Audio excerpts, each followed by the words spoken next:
This video is for business leaders who want to increase the value and success of their company through creativity. Can't really be overstated these days, the value of creativity in business. It's oftentimes the difference between success and failure long term, especially when it comes to pivoting and adapting to new situations. When you look at the way businesses went when COVID started to the current date, some businesses thrived and grew, other ones withered and died. And the variable that made the greatest amount of difference wasn't what they were doing, it was what they did and how they creatively adapted to the new situation. So there's one example of it. So watch to the end of this video for bonus material on the ultimate creative source and how you can use it, and a recommended video on one way to create superior solutions. Let's start first of all by saying that creativity is a skill. The official title of this video is actually "Creativity is Where You Find It," and I mean that very literally. And I'm very qualified to talk about creativity in that I have spent my life as an inventor, a product developer, and the reason I'm on 245 videos, at least all significantly or reasonably different from one another, in 245 days. So I'm going to say that I am creative, but I've also spent my life becoming that. It has been a developed skill, even though I would say I probably started with an innate inclination towards it. I have, like anybody who's really done anything with creativity, worked my ass off to get to where I am in terms of my creativity and the skill and level of creativity I have. So it's whether you're born with aptitude for it or not, whatever level of creativity you're at, it can be improved, and there is both art and science that is known. And in particular, of course, I focus on the science of it, that is known about creativity and how it's done. And I have extensive experience figuring these things out for myself, and oftentimes later verifying the same things via research that others have done, researchers in this area have done. So let's start by a really important and significant one. I sort of discovered this for myself, but I won't claim it's mine so much as I also discovered it, though I'm sure a lot of people have, and that is to set a creative intention and reflect on it daily. I did an article, or perhaps it was a video, I can't remember now. They kind of blur together when you do a lot of them. And it was about how I started to notice things when I started to think about, and it's happened again recently, when I started to think about doing these videos and doing articles, which is now 2 years, essentially 2 years, over 2 years. Because I knew I was doing creative work, I set the intention for being creative, identified or self-identified as creative and actively and ongoingly doing creative work. I started to notice and get more ideas many times that were right in front of me, which is why this episode is actually called "Creativity is Where You Find It," but find creativity fits on here. And it's a creative reinterpretation based on the graphical limits I'm dealing with. It's an example of creativity into itself. So creativity is indeed where you find it.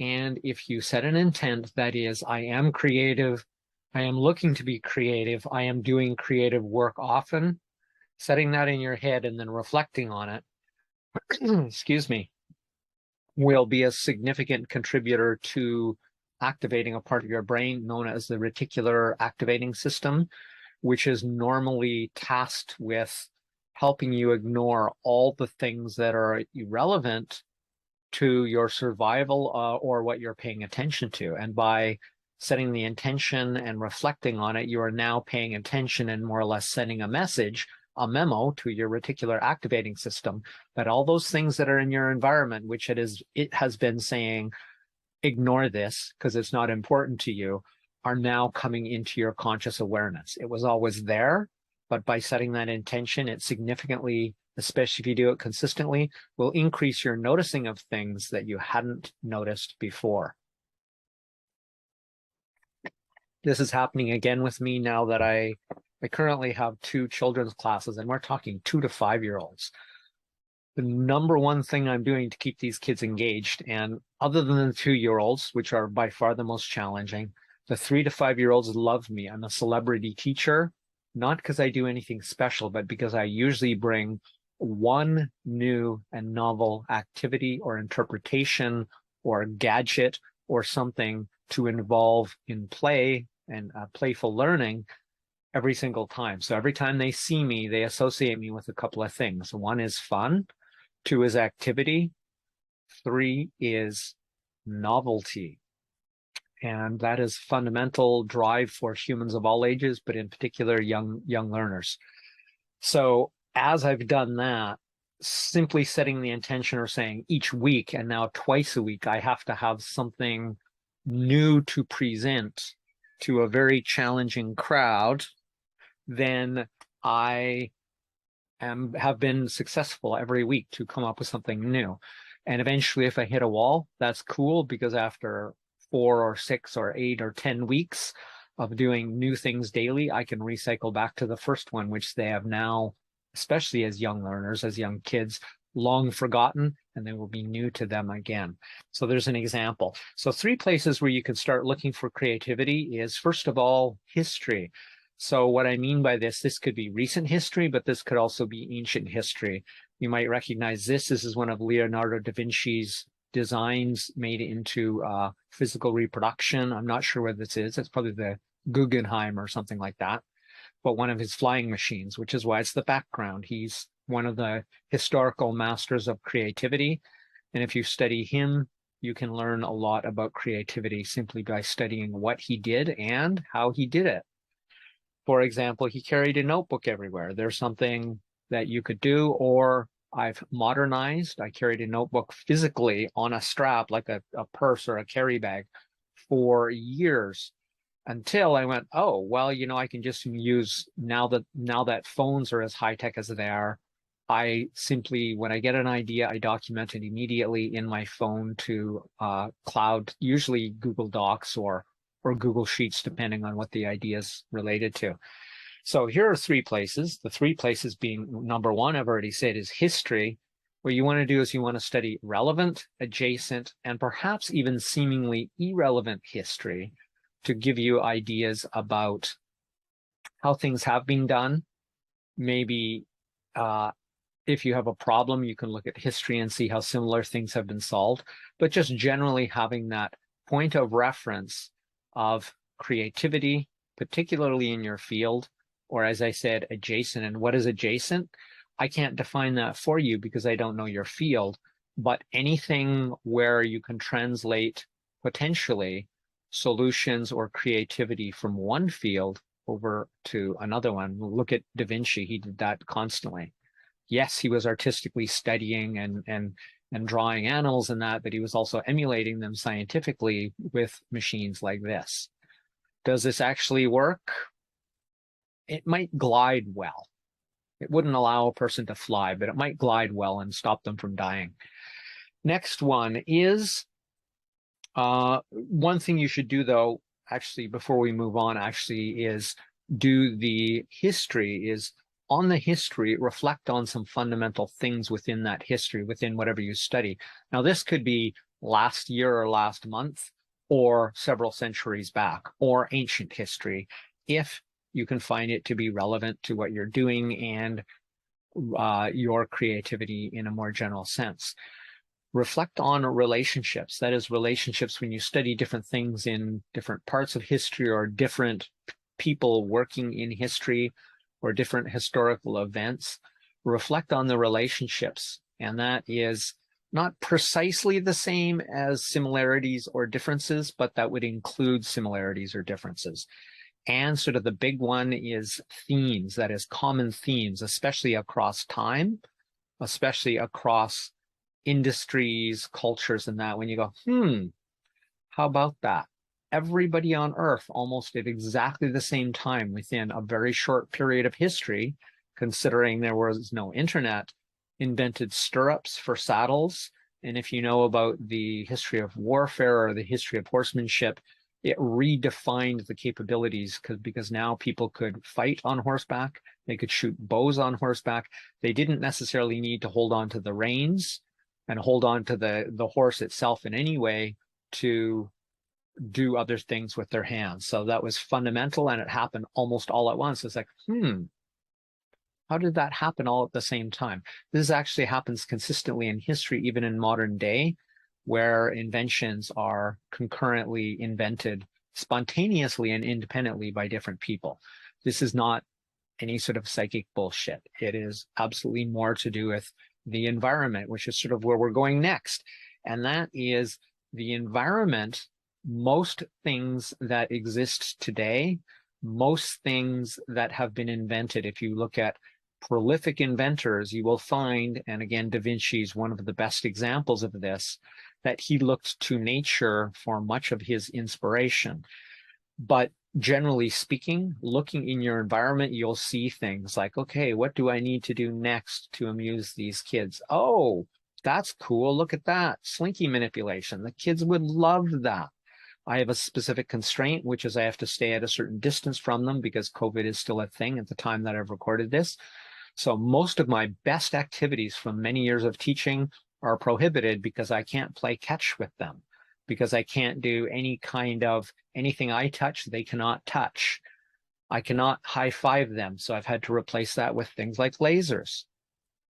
So your environment can oftentimes, and I'll give you some unique places to do this. As a product developer and inventor, the dollar store. When you think about the kind of solutions that some people, probably mostly in China, have come up with, and what they were able to take $1 of sort of material and manufacturing and the problems they've solved with it are pretty damn impressive. Not always, but I will sometimes wander through the dollar store purely to see what cool and creative solutions, because there are a lot of them in there. Another one is the hardware store, and let me be clear about this. When I mean a hardware store, I mean a store with tools. People think that creativity comes from inside, and that is at most half true and probably more like 10% true.